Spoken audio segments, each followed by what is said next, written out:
What's up, everybody? So, in this whole week of 40K Space Marine announcement stuff from GW, because of course the second edition of the Space Marine Codex is now, as of this Ramble, out for pre-order for 8th edition. The second edition of the Space Marine Codex for 8th edition, if you will, is currently been put out for pre-order now. So as of this Ramble, it's pre-ordered only. So kind of time stamping this Ramble, if you will. But having said that, uh, it's not the only, 40K Spacer stuff wasn't the only Space Marine announcements, and I do plan to do a very long-winded ramble on that and all the Space Marine stuff and things that we know thus far now, and because fun, why not, right? But on top of that, I was also really happy to see the fact that Forge World has given us the announcement of the fact that the two of the four Dark Angel um, models for the Horus Heresy series from Forge World are now up for pre-order. This is very, very cool. It's very exciting because typically when we start seeing models for a book that isn't out yet coming out for pre-order, typically this tends to mean that we will be seeing that um, book coming out sooner rather than later. Uh, Now, how soon? Of course, it's anybody's guess, but it's not going to be another year or so down the line. Typically, in the past few books as they come out, they kind of followed that. So we'll see if this holds true. So with that said, um, we still have the Dark Angels head upgrade set for sale, which is, I think, a fine set. The only thing that went away was the Dark Angel torsos of the past for the Horus Heresy time period Dark Angel Legion torso upgrades, because those torsos are really kind of lackluster. If you look at the Dark Angel Legion head upgrade set, they show pictures of the heads on models, and those models are using the old Dark Angel torsos, and they were really meh torsos. If we're gonna really look at it critically, they weren't not bad quality. They just didn't really fit too well. I didn't really see what made them particularly Dark Angel-y. But anyway, one or two maybe, but not for all of them. Anyways, with that said, two of the four models that we saw for Dark Angels coming on one of the weekenders are now up for pre-order. And this is the Dark Angels Legion Contemptor Dreadnought and the Dark Angels Legion Praetor in Cataphractii Terminator armor. And these models are awesome. I really want to collect some Dark Angel Legion stuff, but I have a kind of a plan for that and a separate ramble kind of going over my Space Marine situation and plan for things. And I'll cover that then whenever I do that. But I want to go over my thoughts on the Legion Contemptor Dreadnought and the Legion Praetor and Cataphractii for the Dark Angels, because these guys are awesome. Starting with the Contemptor Dreadnought, this is a great model for pre or post Heresy Dark Angel forces, because we do have access to Contemptors in 40k post Heresy now. Dark Angels in their codex do, Blood Angels I believe in their codex, the Space Marine Codex, and I think even the Spatial Codex, so I don't know about that one. My point is we have access to the Contemptor Dreadnought entries, so you don't even have to use it as it counts as Venerable Dreadnought. You can just use it as a Contemptor Dreadnought.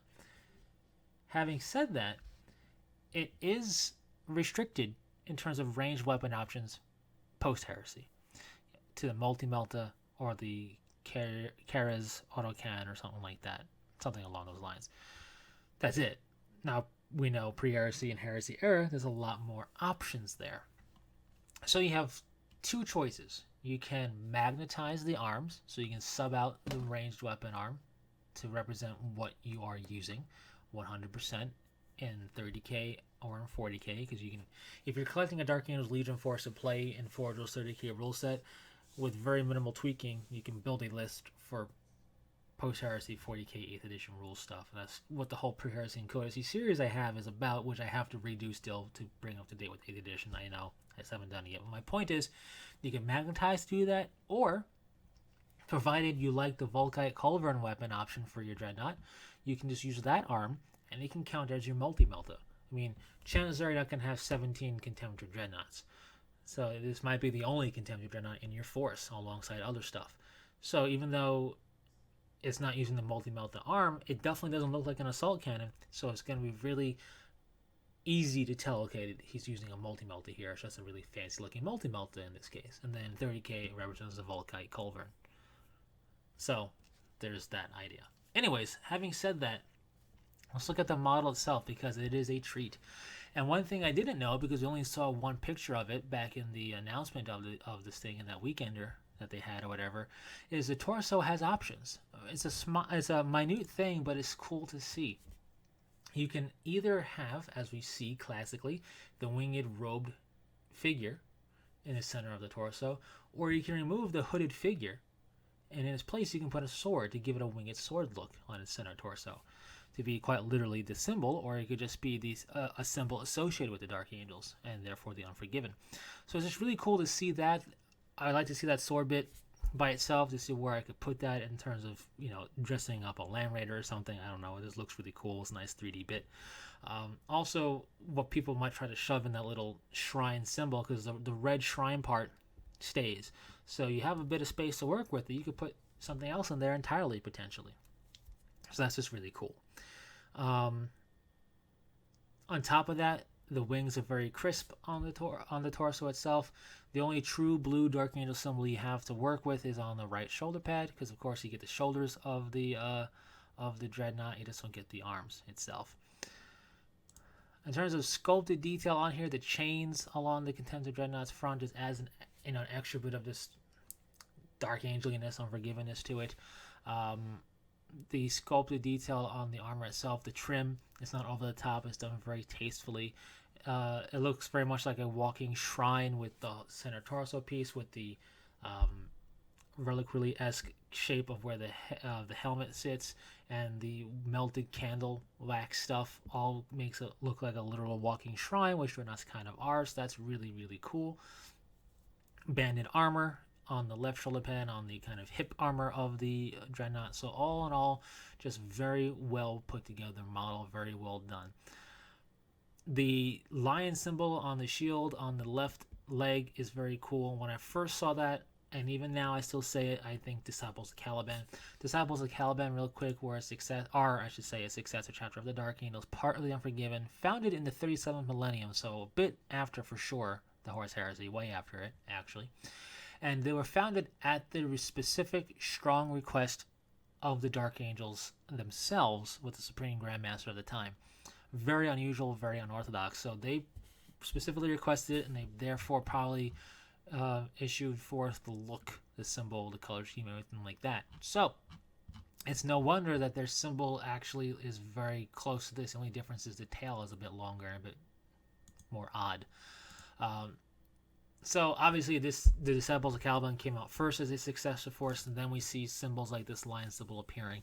So it's kind of like, after the fact, creating it to justify or whatever. It's okay. I think it looks awesome. I think if you wanted to use this as a post-heresy Unforgiven successor force, and you were playing Disciples of Caliban, you got your symbol right there on the knee. The Dark Angel symbol on the shoulder pad can easily be an honorific one through hard combat alongside the Dark Angel forces. We know the Unforgiven are very close-knit.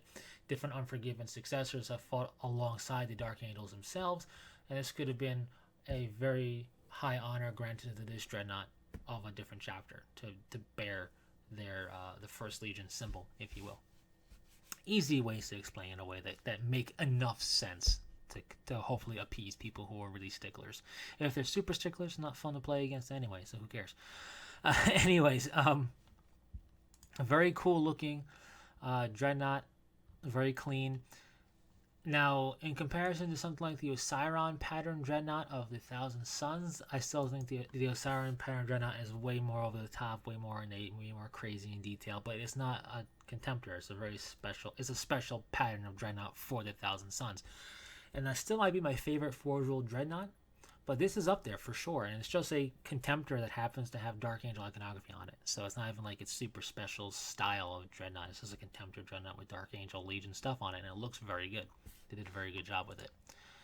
Having said that, we come to perhaps their best HQ Cataphractii Terminator Armored guy. One of their best, because their Alpha Legion one's very good too. This is the Dark Angels Legion Praetor in Cataphractii Terminator armor. This model is a very good lesson, and if you want to give an overly fancy term that doesn't even make sense, in neutral dynamism. When it comes to posing models, you can have neutral models, you can have dynamic models, you can have a bit of a hodgepodge in between, which is where this would kind of sit as neutral dynamism, and then you can have just really committed to one or the other, such as committed dynamic posing, such as Khorne Berserker models from 40k. There's no way they're not representing charging forward to kill you, right? Then you can have kind of committed static poses in the form of some broadsides that are actively posed to be shooting, right? They're definitely not moving, they're shooting you. So this is kind of neutral dynamism because the model itself, let's forget about the Dark Angel iconography, let's even forget about the cloak and tabard if they weren't there. The actual Terminator model itself isn't mid-sprint, it isn't just standing still sentry style. It is definitely in transition, organically, potentially in transition for several different things. And what is in transition between of is up to you, the viewer, to use your imagination. Maybe he was running and he came to a stop to kill somebody with his blade. Maybe he just finished shooting and he's getting ready to stab something, getting close. Maybe he's about to issue an order, survey the battlefield, getting ready to sprint. Whatever the case is, he's in between a lot of things in a very natural way that it doesn't commit him to being into one specific kind of concept of the mind of what you're looking at here. It's a snapshot in time that could lead and come from a variety of different situations, comparatively to something like the Khorne Berserkers, for example. So that's done very well. Now the model does come in multi-pieces, and you do have a head option. It comes helmeted or unhelmeted. I would only ever use helmeted myself personally.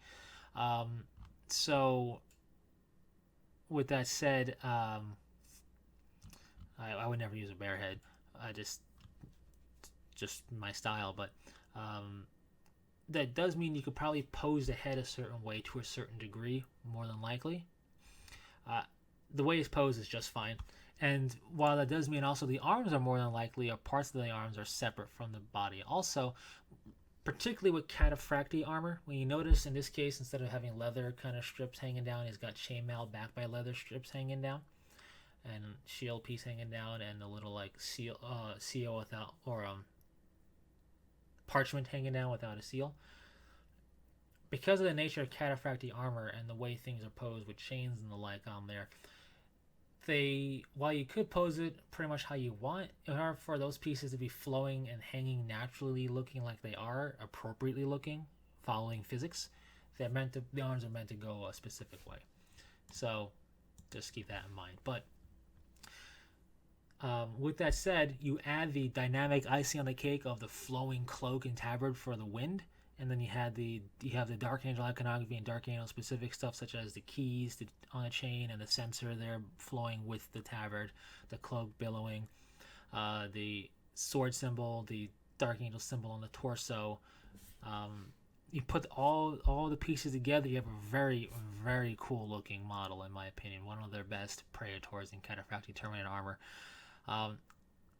And that's not even because of the Dark Angel symbol stuff. That just puts the icing on the cake for me. But I think they've done a very good job. And if you notice the helmet opening, where the helmet is for the Dark Angels Terminator Praetor guy, and the Dreadnought are very similar in their peak kind of shrine-esque nature. That's a nice touch as well. So anyways, really like this model. Really like both of them. Really looking forward to them coming out and the other two being put up for pre-order to kind of be able to look at in a bit more detail. I'd love to get my hands on these guys, and I got kind of a plan of attack to eventually do that, hopefully. So I'll go over that in a separate ramble and my whole Space Marine situation there as well. Anyways, what are your thoughts on these guys? Are you going to pick them up or not? Share them in the comment section below. Thanks very much for sticking through it, and until next time, take it easy.